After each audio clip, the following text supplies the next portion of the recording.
Hello, and welcome to this short video presentation on an introduction to basic punctuation. Just before I begin, there is a worksheet that accompanies this lesson, so pause the video and download it from the link in the description below. This video will begin with a definition, then an analysis of key punctuation symbols, then some practice exercises, and finally, a look at punctuation in academic referencing. So let's begin. Firstly, let's look at the pronunciation of the word punctuation. As you can see here from the phonetics, it's a 4-syllable word with the stress on the third syllable. It's pronounced punctuation.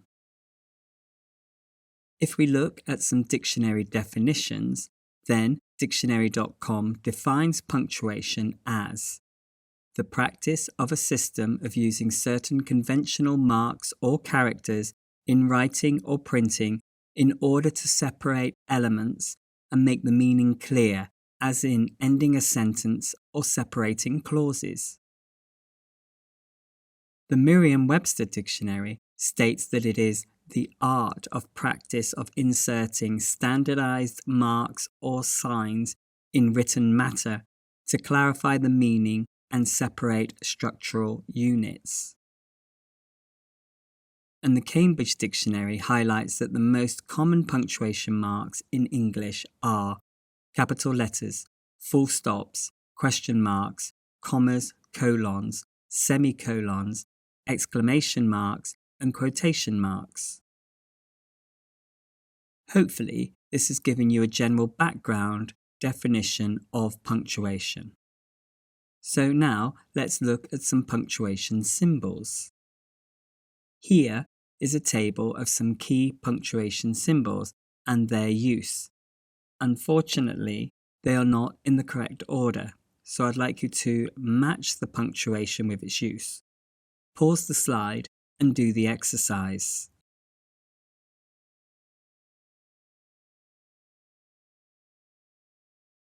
Okay, here are the answers.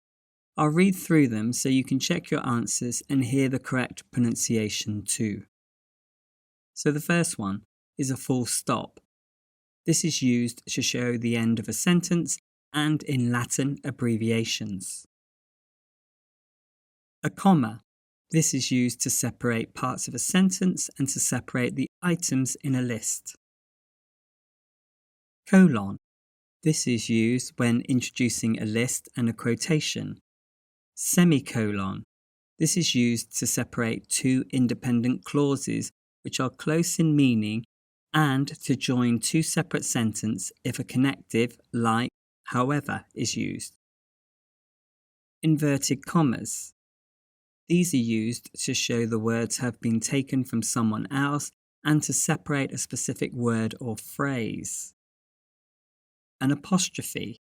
This is used to show that a letter has been left out and to show possession.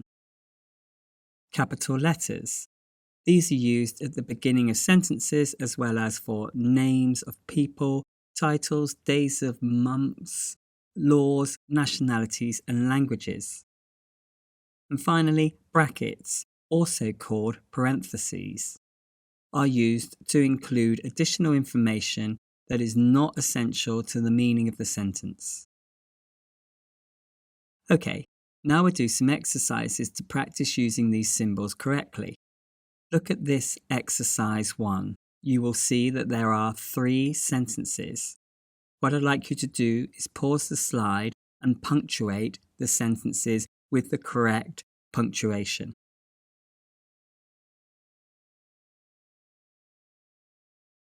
Okay, here are the answers.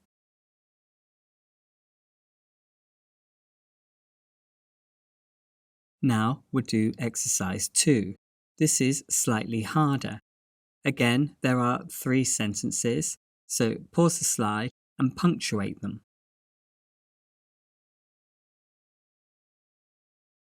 Here are the answers.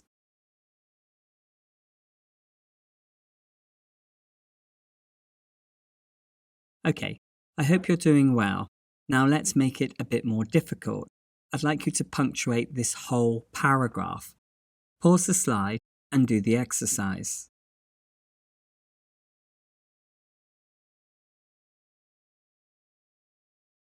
Here are the answers. I suggest pausing the slide for a comparison.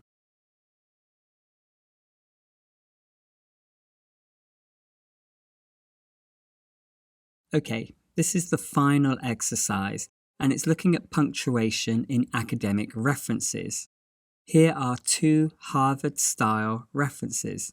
The first one is a website, and the other is a journal reference. The first thing I'd like you to do is highlight all the punctuation in both of the references. So, for example, you can see that the name of the organization is capitalized, but there is no punctuation between the name and the brackets. Then you can see there are two brackets with the date of publication. So this is the basic idea of what I'd like you to do. So now pause the slide and highlight all the other punctuation in the references.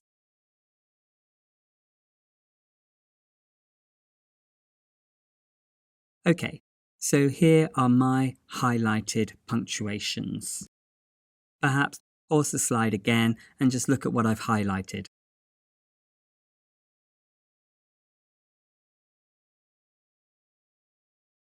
What I think is important to note is that in this particular version of Harvard referencing, the title of each reference is not capitalized, as you can see here, but the journal name is in the second reference.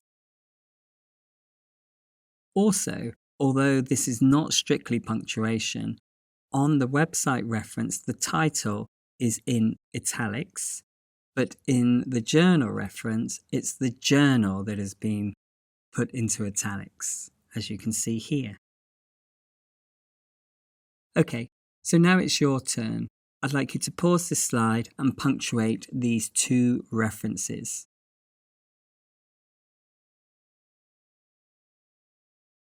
Okay, here are the answers. Again, pause this slide and check.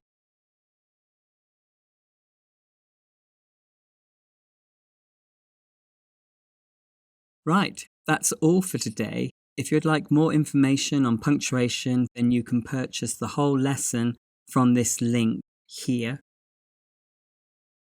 Or if you would like more information on all areas of academic writing, then please go here to academicenglishuk.com/writing. Thank you for watching today, and until next time, goodbye.